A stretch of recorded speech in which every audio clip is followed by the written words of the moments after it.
Nah, seperti yang teman-teman ketahui bahwa ikan gapi itu banyak sekali jenisnya, beragam sekali jenisnya dan bahkan banyak atau terus diciptakan strain-strain dan jenis-jenis baru. Nah, ikan-ikan yang eh, warnanya macam-macam ini pada dasarnya awalnya itu bentuknya ya seperti begini teman-teman, kayak misalkan kayak yang gapi-gapi yang kobra-kobra yang zaman dulu gitu teman-teman. Awalnya ya seperti itu. Kenapa bisa tiba-tiba menjadi ikan-ikan yang keren seperti AFR atau HB pastel atau entahlah topas atau apapun itu. Itu kenapa bisa seperti itu? Karena semua itu diciptakan teman-teman. Ikan itu diciptakan dalam artian memang ikan gapi sendiri itu adalah ciptaan Tuhan teman-teman. Tapi warna-warna tersebut adalah kita yang menciptakan. Dalam artian ketika kita mengawinkan ikan dari jenis A dan jenis B digabungkan jadi apa, terus dengan resep-resep tertentu bisa menjadi ikan seperti apa. Nah, itu semua itu ikan tersebut diciptakan. Nah, di video kali ini kita akan menjelaskan kurang lebih lah gambaran bagaimana cara ikan tersebut bisa jadi seperti itu gitu teman-teman. Nah, ini kita ada sampel ikan yang sedang kita buat projectnya. Projectnya dalam artian ikan ini belum ada nama dan masih kita garap terus teman-teman perkembangannya. Nah, kenapa saya bisa ngomong bahwa ikan diciptakan? Nah, ini ikan ini adalah saya ciptakan benar-benar dari genetik lain dan menciptakan jenis baru. Dan jenis ini memang benar-benar bisa saya arahkan. Dalam artian, yuk kita kasih lihat ikannya. Teman, ini seperti yang teman-teman dilihat di Instagram kami ya, di Gapi 8. Ini ikan yang kita sering posting teman-teman, meskipun belum ada nama, yowis nggak apa-apa teman-teman. Tapi di sini ada satu hal yang ingin saya ingin teman-teman lihat nih teman-teman. Ini dua ikan dengan tipe warna yang sama ya teman-teman ya. Cuma bisa dilihat nggak perbedaannya ada di mana dari dua ikan ini teman-teman. Oke, bagi teman-teman yang udah paham perbedaannya, selamat. Artinya teman-teman udah cukup paham mengenai form pada ikan. Nah, bagi yang belum paham nih saya kasih tahu, satu ekor yang ini teman-teman, ini tipenya Delta Big Tail. Kita nggak ngomong ini Big Tail aja, ini tapi ada deltanya juga ya, Delta Big Tail. Karena kalau misalnya Big Tail aja itu bentuknya bener-bener round kayak kipas teman-teman. Tapi ini masih membentuk semi delta gitu teman-teman. Kita bukannya maksa, memang seperti itu karena ada memang yang bener-bener Big Tail banget ya, cuma round doang gitu. Ini masih masuk ke Big Tail, dan yang ini bener-bener delta. Ini ikan ini saya ciptakan belakangan teman-teman, yang delta. Ini kenapa begitu? Karena memang kalau misalnya kita mengikuti atau melihat update regulasi terbaru mengenai kontes-kontes gapi, ikan-ikan seperti ini yang lebih banyak dicari. Jadi ikan gapi itu yang menciptakan adalah market. Market juga menciptakan teman-teman. Tapi dari sisi lain teman-teman, kalau kita ngomong dari segi kemewahan ikan, kalau saya lebih suka ikan yang seperti begini teman-teman nih.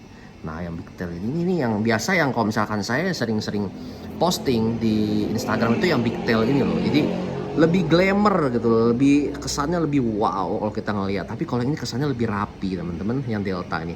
Nah, kedua ikan ini saya ciptakan terpisah teman-teman. Jadi bukan dalam artian secara kebetulan tiba-tiba muncul dua ini enggak teman-teman. Tapi memang sengaja saya ciptakan terpisah. Dimana ketika yang ini di breeding nih, yang delta ini, anak-anak kan nanti akan keluar delta seperti begini. Dan ketika yang si Big Tail ini di breeding ya, nanti anaknya akan keluar Big Tail seperti itu juga. Tapi memang dari segi warna dan genetiknya masih saya godok terus ini biar sampai benar-benar bisa matang. Dalam artian matang itu ketika kita breeding, anakannya bakal keluar rata seperti begini teman-teman.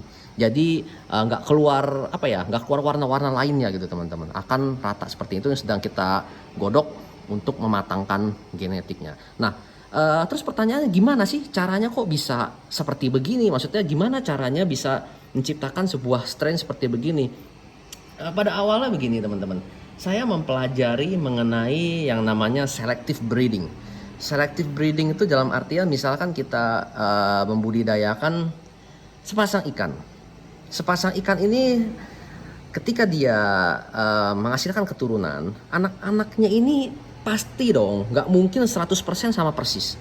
Pasti ada yang ya kesannya cukup biasa aja.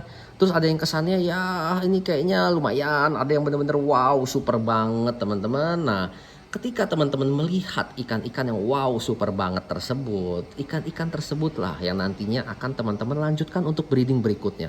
Itu yang namanya selective breeding, teman-teman. Terus mengenai kalau kita ngomong harus kawin sedarah atau nggak sedarah, ya kalau menurut pendapat kita, selama teman-teman memahami dan melakukan apa yang namanya selective breeding, itu hal tersebut masih bisa kesampingkan ya, dikesampingkan dalam artian ya udah nggak apa-apa gitu. Ketika melakukan inbreeding ya, inbreeding itu sah-sah saja untuk dilakukan selama dengan catatan hasil anakan yang teman-teman dapatkan masih baik. Jadi nggak berantakan atau kualitasnya menurun. Tapi ketika udah kualitasnya menurun, saat itulah teman-teman perlu memikirkan untuk meregenerasi atau mencari genetik-genetik lain. Oke teman-teman, mungkin nggak semua breeder menjelaskan seperti begini ya teman-teman. Cuma ya sudah, nggak apa-apa, ini kita sama-sama belajar teman-teman, biar teman-teman paham dulu. Ini juga yang saya kasih tahu juga ke teman-teman, ini merupakan dalam artian garis besar ya, biar teman-teman oh iya ternyata seperti itulah breeding itu.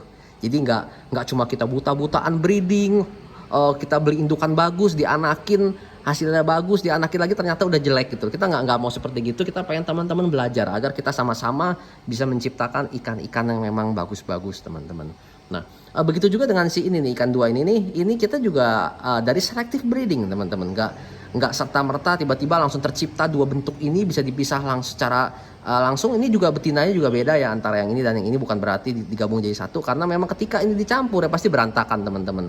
Ini udah benar-benar kita pisahkan, kita runtut genetiknya itu, keturunannya itu untuk menciptakan ikan-ikan yang bentuknya bisa seperti gini ya. Ini berlaku juga untuk jenis-jenis lain ya. Entah itu kita ngomong AFR, entah itu HB Blue, ada yang big tail, ada yang delta tail ya, itu semuanya bisa diciptakan. Cuma memang faktor-faktornya banyak sekali teman-teman.